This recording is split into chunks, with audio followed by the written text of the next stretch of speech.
ડીસા તાલુકાના ડાબસ ગામે સરકારી જમીન પર કબજો કરાતા રજૂઆત કરાઈ।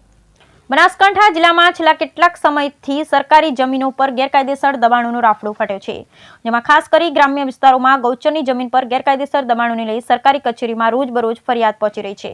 છતાં કુંભકર્ણની નિંદ્રામાં પોઢી રહેલ વહીવટીતંત્ર માત્ર કાગળ પર કાર્ય કરી અને સંતોષ માની લેવામાં આવે છે। ત્યારે આજરોજ ડીસા તાલુકાના ડાબસ ગામે સરકારી અને ગૌચરની જગ્યામાં કેટલાક સમય કબજો કરી જગ્યાનો ઉપયોગ શરૂ કરાતા ગામના એક જાગૃત નાગરિકે ડીસા નાયબ કલેક્ટર કચેરી રજૂઆત કરી જમીન ખાલી કરવા માંગ કરી છે।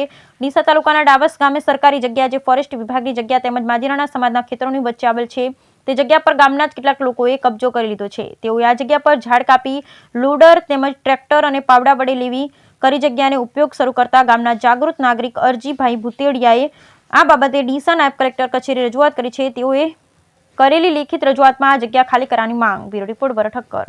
હું ડાવસ અરજીભાઈ ઉગરાભાઈ ભૂતેડિયા તરફથી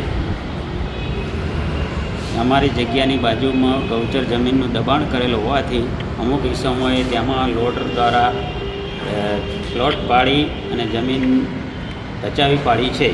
તેના બાબતે હું કલેક્ટર ઓફિસે અરજી આપું છું। શું તમારી માંગ છે એમાં? જમીન છૂટી થવા, બરોબર, ઝાડ કાપે તેની કાયદેસર કાર્યવાહી।